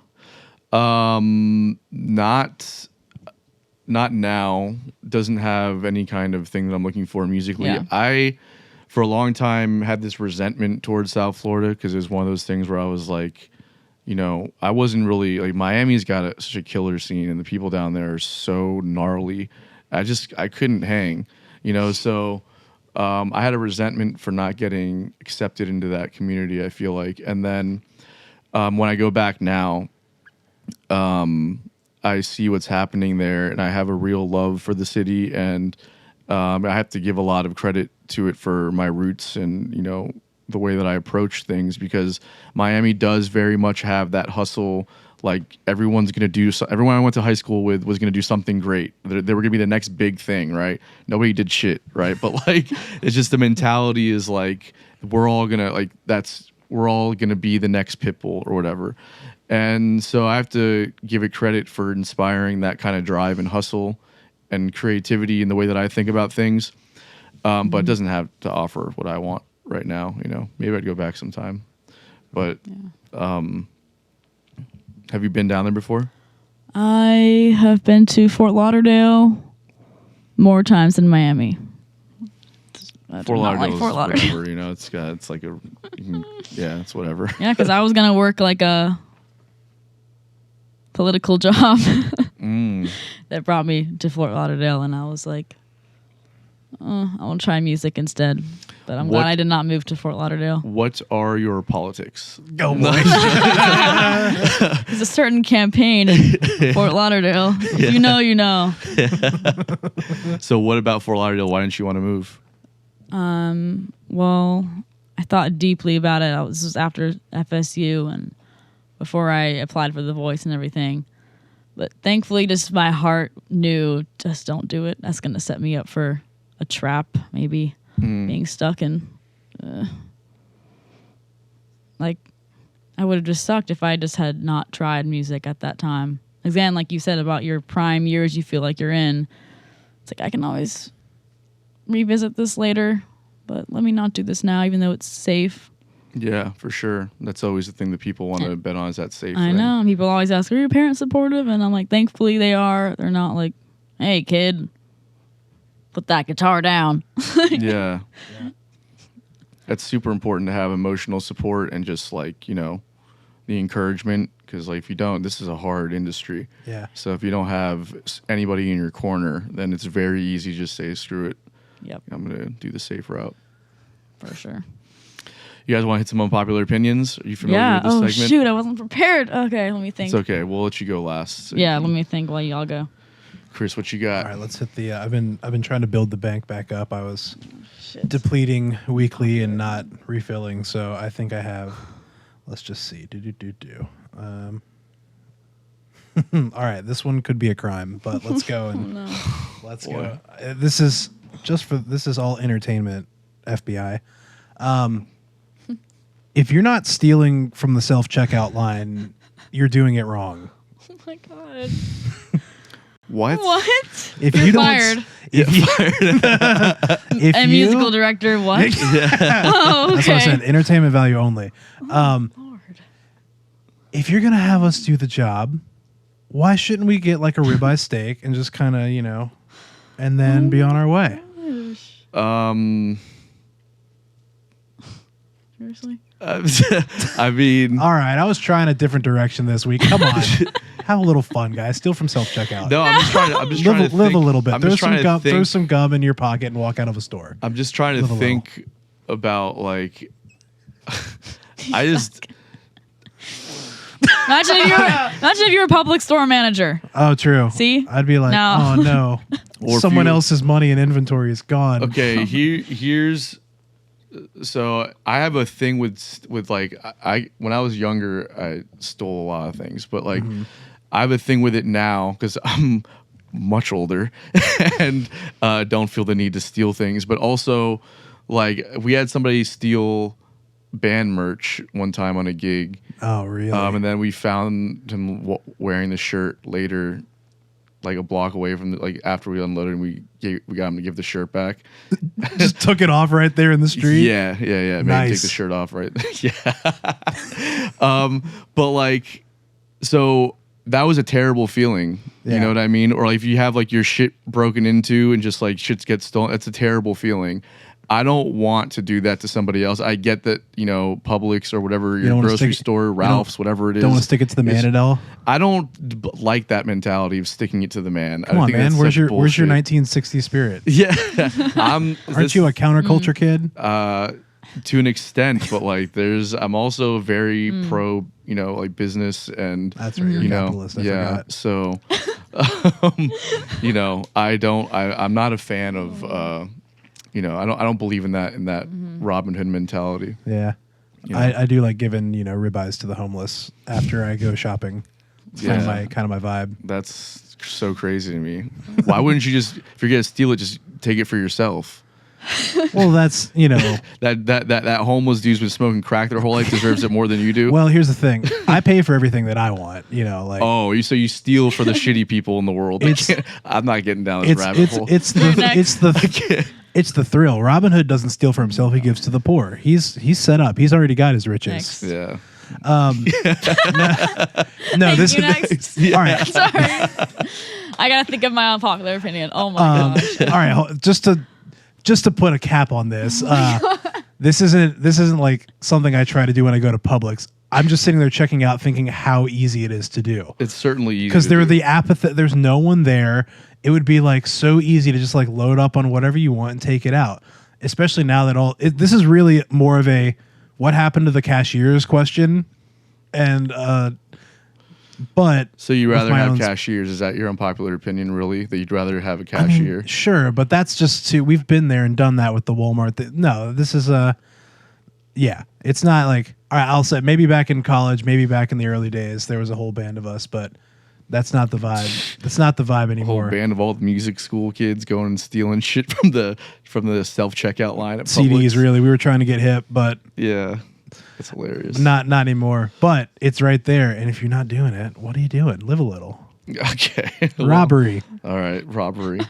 All right. Here's my unpopular opinion. Good effort, Chris. What are you gonna do? It's weekly. This will be gone in a week. Okay. So something that happens that I can't stand. Maybe it's not an unpopular opinion. Maybe more of a pet peeve. I don't like these onslaught of text messages. If you have a thought, just get it out in one text message, right? People they'll be like, hey, send. What are you doing tomorrow? Send. I've got this thing going on. Can you do this? Send. You're like, this could have all been done in one text. I'm driving and my phone is blowing up. I think there's something happening right now. And you just can't just send one text message is all it takes to get the information out. Am I right or am I wrong? We're back in Anton's rage corner again. What is your philosophy on people who have read receipts on? Do you like that or no? Who have do you have an iPhone? You know how it says read at 3:12 p.m. And then they don't respond to you for the next 2 days. You're like, you just literally what? Yeah. So I like that because then I know what's happening. When it's just when it says nothing, there's no. I don't know I'd rather know that you're ignoring me than have to wonder whether or not you got the message. Because I'm sitting there thinking. Well, they got it right. Not necessarily. Your dude. phone. Then, that's right. You're on Android, so you don't get the failed message thing. Right, and then on the typically going back to the dating thing on in the realm of dating. When you I've been in a relationship for almost 10 years, so I don't know what that is anymore. But previously, I would be that would be a crazy point of anxiety for me, sending a message and then not getting a response. Do you feel that way too? It's not just girls that feel. No, guys feel oh no, she read my message and didn't reply. I always felt like I was being too annoying or. Yeah, or just and girls would always say that. Not that. Not what I'm saying. So Sorry. Annoying. Sorry. My train of what happens in here is not always what comes out. Sorry. So it would be women would say things like, well, we overthink everything. We're sending text messages and blah. I'm like, maybe I'm a woman because I feel the same way. I send text messages both of us are just anxious. Yeah, maybe that's what it is. Both genders are think about the same things, but we always try to make seems so like he cares about nothing and he's Yeah. just ruthless. I'm like, maybe not. That's always where my head went too. I was like, if I send a message and Yeah. it was like didn't get a response ever, I'm like, Jeez. you just then you act like you're a good person on social media. know. You're like you ignore me, but act like you're a good person. Get the fuck out of here. Terrible. And it's just like it's just stupid shit. Honestly, Still in Anton's rage corner. ghosting, is just it's something that like Is it good or bad? it just depends on why it's happening, I mean, right? do you have to ghost before your previous relationship? You just to let them down easy. You'd rather just be like, oh, she'll. I Just... can't recall doing the ghosting thing because I've had it happen to me many times and I don't like that feeling. No, it's so anxiety inducing. If it's because they're not interested or whatever, like, or they just don't feel like you're worth the time to get back to, that is something that I don't agree with. If it's one of those things where they're busy and they forget to get back to you, then that's understandable, So I don't know, like ghosting, but on your side of it, if you're the recipient, it's all ghosting. So like, I don't know, it's hard, like But back to my original point, send your ideas in one text message. We don't need to have like 5 messages to get one idea out. Yeah. I mean, I get it if like the conversation is happening and you're just like, okay, hold on, let me get a block of my idea out and get the second block out. But the whole send a sentence per text thing is like, we have the capacity to read 3 sentences. It's crazy. It's the same shit when people want to continue a line of conversation on a different app or something, where it's like we're talking through text message and then you send me something else regarding the same conversation 2 days later on Facebook Messenger or Instagram Messenger and then many things going WhatsApp. And I'm like, dude, I don't even know where to find this information anymore. You're asking about like the pay for a gig. I don't even know where you told me that now. Like, Right. I remember that you said this. I don't know where the information's at because we have 5 different lines of text messages happening here in different platforms.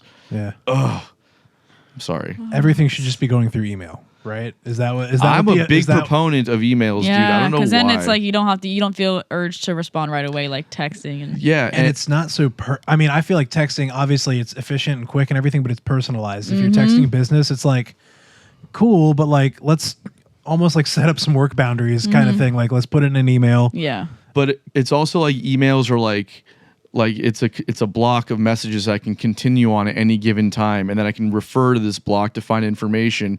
And especially like if there's set lists, like all my set lists are on documents with links to different things, and then I can just send that document to you and attach in an email, and you have it there forever. And then we can continue, and then like advanced details for gigs or like sending whatever. Just it's right there. Let's just do that. And then the text messages we can do if something is urgent or on the whatever. But like I had one time had a talent buyer at a venue up in Atlanta respond to one of my messages on email, and they were like, I'll get back to you later. I'm at the dentist right now. I'm like, dude, this is an email. Yeah. Like you don't need to just don't respond until you're done, dude. Like I'm expecting that this is going to take at least 24 hours for you to respond. That's awesome. I'm just what the thought popped into my head is while you were saying that is what if people emailed the way you're texting and they just email you, hey, email you, what's up? That would be email you, hey, can we like so think about your texting like an email, like an old school way of communicating. Like I hate it. Would you ever email anyone like that? No, because it's ridiculous. So stop texting that way. It's about economy of time here. You know what I mean? Like let's just condense it down. Yeah. Use your whole voice. Your Siri will transcribe what you're saying. You don't even have to type it. Just get your, like you said, get your idea out. Send. I've learned to let go of it though. A lot of my you have to. You would be a miserable person. I have to, bro. Especially dealing with people. Again, like the differences in dealing with like bigger cities versus generations too. But like just when you're people, a lot of people here just want quick text. I get set lists through text messages, and I get like attachments to like songs through text messages. I'm like at this point, it's like it is what it is. But I hate that so much. I say this not to age you out, but even though we're not far off in age, I feel like it's a subtle thing. Like I just kind of realized while you're saying that happens a lot, and I never really put stock into it, but it does. There is no like centralized thing. It's never bothered me. because I can usually find it. But like, I wonder, like, you came up just, like right. Yeah. I knew it was going to come across this Yeah. way, but you came up like subtly before all that was around. Where I like Not back in really, the dude, but 1840s. Yeah. Oh my I mean, but I don't know. how should I have Fucking done whatever. it for our set list? How should I have done it? Like, So How'd you like send is your there set list? is there an app where it's like, oh, you can put your MP3 and the charts all in one like No, link? Dropbox. I just use Google Documents, and I make a set list and I'll put a link to a Spotify playlist on the document, or with the songs you're playing. yeah, and if the songs Well, mine aren't, are for like demos that aren't recorded yet, so I didn't know. I how that's think- to- different. Yeah, well, I it's like think a the- Dropbox link or something. Okay. just for context, the way you sent me the tunes, we worked them out, cut some, added some, and then just because I was helping do the MD thing, I went on Excel and made like a sheet, made the set list, but also put notes, how the song started and stopped, keys, tempos, Yeah, all that's that good. thing. Yeah. A little overkill, but like I for don't think a so. rehearsal set list, it was great. Maybe not on stage, but like. And that's ended up how we sent that out. And granted, I think we had that over text, but we had like a dedicated band group text of like where all the information was getting passed around. So that was already kind of like a precedent of that's where the information was going. But in terms of building it, it was a little more casual. Like, what do you think of this song? Here's this song. Here's this demo. But that was all kind of before it Yeah, got it's to all the prep band. stuff. That's different. You know what Yeah. I mean? Like that's you Yeah. know, like a finalized product, and we don't have to spend any more time on this. But you know, it's super boring for people. Oh, what are you But, talking? You guys don't like set lists? Yeah. You guys don't like spreadsheets, and You sure fucking, like set lists at the end of a gig when you're trying to get the band to give you one, but now you don't want to hear about them? They like Okay. knowing the inside scoop of what goes on, the effort that goes into a 45-minute show, like last night at Underbelly, how I Yeah. had 3 rehearsals and having to meet all these new band members, and so it's helpful to know. Yeah. Actually, so before we get into your last unpopular opinion, your first time playing in a band situation, like outside of The Voice, yeah? Yeah. I mean, these are all new musicians that you haven't really know. met before. And your anxiety level must have been pretty up there, right? I mean, Yeah, like Chris was cool. I was like, I trust him. I don't know. I get a cool vibe from you. Appreciate it. Yeah. Yeah, and then we all met in Murray Hill at your house, and I was immediately like, this is the real deal. He's got all the rehearsal mics and everything, and I'm just so not used to any of that, so never knew there was like a people go and rehearse in like rent out rehearsal rooms too. I didn't know that was a thing. Oh, But then you're yeah. like, beaches rehearsal. Yeah. Oh, yeah. There's a bunch over Jax. And yeah, I mean, there's people do them for all different kinds of reasons and stuff, but yeah, they definitely do that. They do it here, too. They do it here. Yeah. That's what I'm saying. There's all over. Stay tuned. Exactly. Yeah. But it was definitely, you can tell when people have kind of their stuff together. Like when you reached out, it was, and again, the social media thing, it was, I could see like, okay, there's something to put together here. And then when we started Right. talking, it was like, Right. there was like a clear vision and a vibe and a path. So like, I know, even though it wasn't directed at me, there wasn't like a lot of anxiety knowing Yeah. what I was getting into. There was like a sense of professionalism, like kind of right off the bat. So even though there's like unknowns, that Thankfully, I wasn't- knew enough of what I wanted at that point. Like if it was, if you caught me 6 months ago, maybe I didn't have more songs together or Sure. whatnot. Yeah. But all right, shall I go into my segment? Let's do it. My unpopular opinion. I just thought of it now. You guys might not agree with it, and people listening probably won't. That's why it's unpopular. I can't wait. I really can't say it when people are like, please free save my song and please free save my song. I just like don't think that works. Like I've tried that, and I think you can find better marketing tactics to make people want to go stream your music. 100%. But I'm with you. yeah. I can't stand seeing it myself. I think it's kind of lame. And it doesn't help you get on a Spotify playlist. I'm sorry, that's a rumor. Oh, No. right, because like the pre-saves are an indicator as to how Yeah. many people are interested in what you're doing, and then they can look Right. at that and be like, No, "We'll put you on they a don't. playlist." It's type all thing. now who you know. Apparently, like, do you know the guy that makes the new country playlist? That's what it is. I mean, I forgot who I spoke to about it. Oh, this dude, Chris something. I don't know if you know him. He's like a A&R guy out of Nashville. His Instagram thing is Voices with Chris. It's not Pruitt. No. But I know, yeah. He was doing an interview with Real Time. Real Time was doing like a kind of pseudo podcast thing during COVID, and they interviewed him, and he was talking about like having, like knowing people that are on the editorial playlist teams and being able to contact them and reaching out. For real? Otherwise, like that's Jeez. like not. It's just not going to happen for you. Like that's basically what he was saying. And I feel like that's why people start those rumors of like, oh, pre-saves do something, Yeah. so that it's like, so like I do something and like I know. I have like a thought of control or something, Right. you know? Yeah. That whole thing, I think it helps for you. You know, like if you have an audience that Even will, my best friend, it's like, I don't want to pre-save your song. yeah, Like if my mom had a song drop and I feel like I don't want to do the effort. Yeah. Sorry. that's what it is. And I think like it's so overdone now. It's like every day you see people doing it to the point where you're almost like, And the over announcing, like, guys, special announcement coming soon. It's like, don't tell me your album's coming 3 months from now, and I Yeah. have to like, okay, cool, thank you. yeah, it's I like just think I don't know. Not. I know you have to do self promo, but you can do it in a way where it's not me. It's like make it your fans watching. What, like, how can you make it value to them? Not make Yeah. it all about look at me. I think that's Support me. I think that's what makes a successful marketing campaign. And like Yeah. if you sit down and talk to people that work on those campaigns, they're going to tell you to do all of the pre-save stuff or whatever. But then there is that element of what they're going to get for their time, right? So like sweepstakes are a big thing, and like pairing with different brands and doing giveaways. And Yeah, like this. Everyone is obsessed with this brand because they do such a good job with their marketing. what's the brand? Oh, Jags. Favre. Favre? You haven't heard of them here? No, I don't know anything about sports or anything. Or hats. Well, Or yeah, hats. they're huge now, but they made me this custom hat for the anthem. Oh, shout out. Favre. Hey. Hell yeah. Are they a local company? Yeah. Okay, dope. Absolutely. Yeah, doing things that get people excited. First off, having a good product, obviously, but then like doing things that get your fans or people engaged in what you're doing, and that give them something to look forward to. It's like I always feel like giving people insight into your life. Yeah.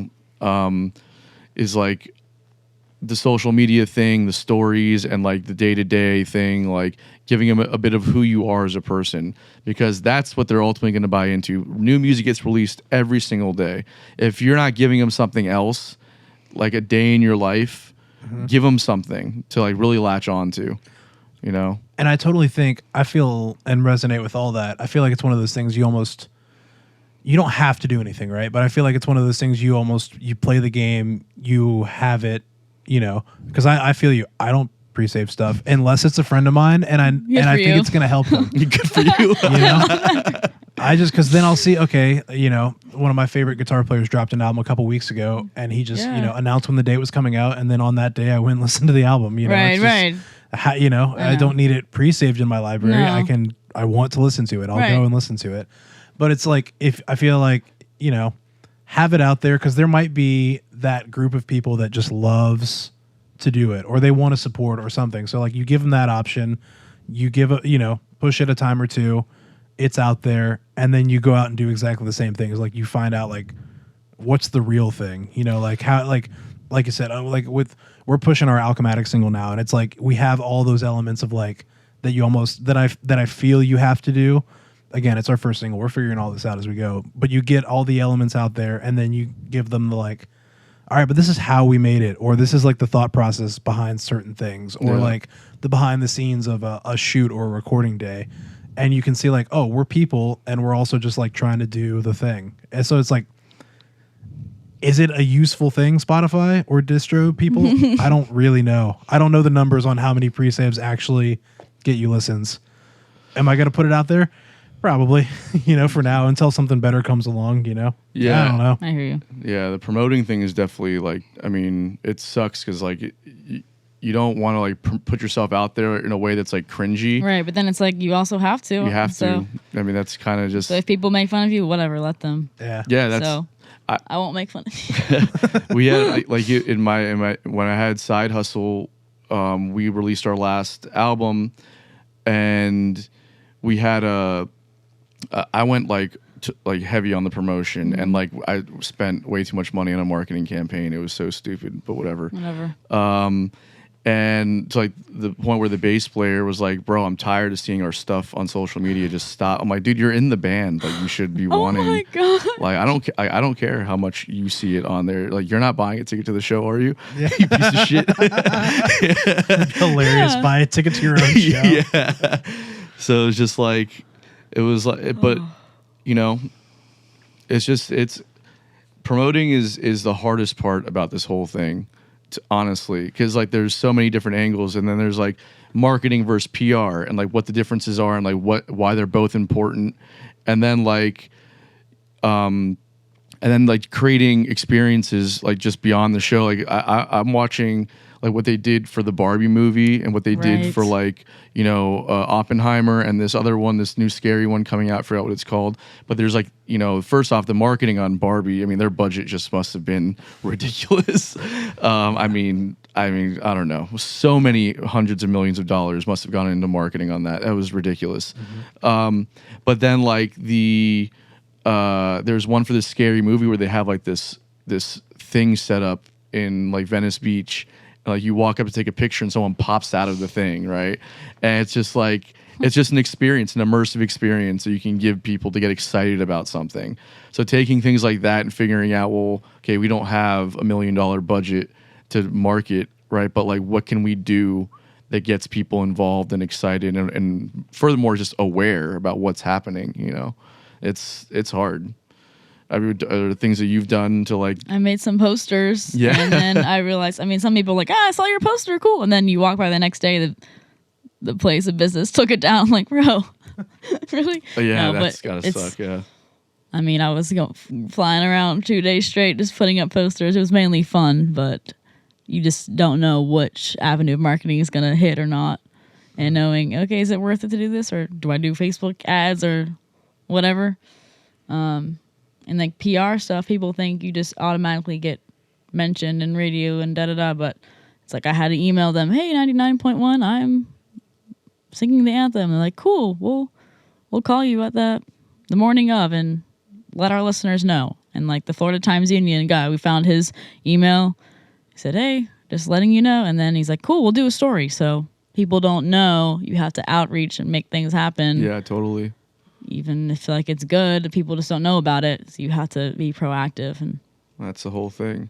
It's like, and then you get rejected on that side yeah, too. right, sure. I'm like, yeah. It's the same thing with booking gigs. It's like the same process. You got to put together a little kit. Yeah. You got to send it out and Yep. hope people get back to you. Yep. I sent out so many things for our I'm album and our documentary release where I was like podcasts and local Yeah. news outlets and like Ghost. nothing. I was like, dude, not even a local place. Yeah. Are you crazy? That's what's upsetting. What other sure. band put out a fucking documentary? Yeah, dude? no. Like, what? It's so just annoying. like, it doesn't, you can't get bitter about it. It's just I what it is. know. But like, it's that's the thing though. It's hard. You know, you got to put yourself out there and you get rejected and you take the lumps and you just Yeah. keep it moving. And you're you like, know, yep. it's a crazy life that we've chosen to Yes. lead, guys. But we love it. Jump in Well, head first. you know, Well. I tolerate it more at this point. I was joking. I enjoy it. It's fun. It's got its moments. Yeah.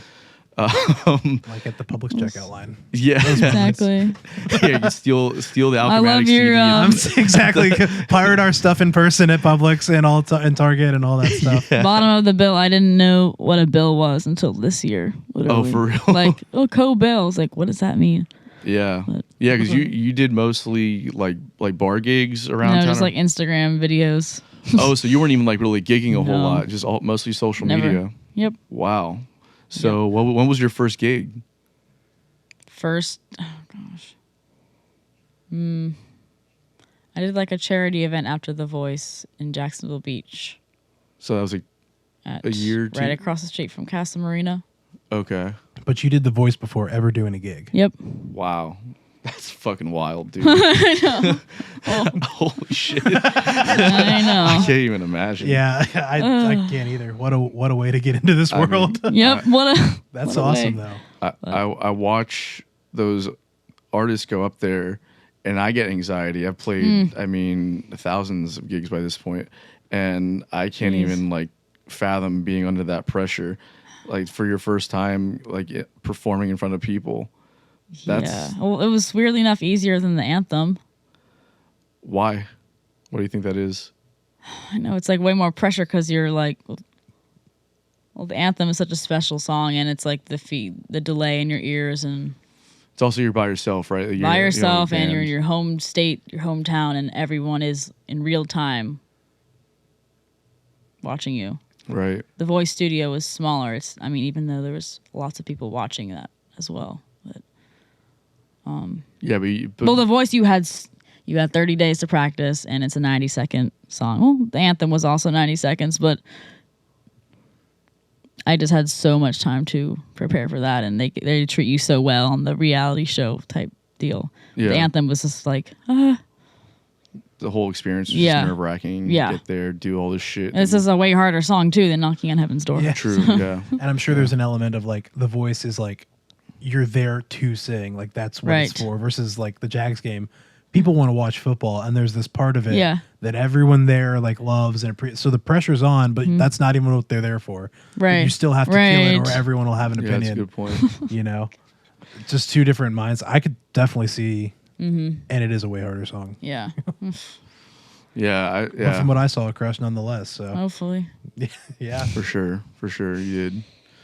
But, Madison, thanks so much for being with us today. thank you, Anton and Chris. Yeah. Yeah, this Definitely. is an awesome time. I'm glad you were able to make it on. Thank you guys. Good luck in LA if I don't see you until then. Oh, thank you. I appreciate it. And good luck in your time Thank between you. here and Nashville. I hope you figure it out. I'm sure that you will. And whatever you do is going to be the best thing for you, I'm sure. Thank you so much. Yeah.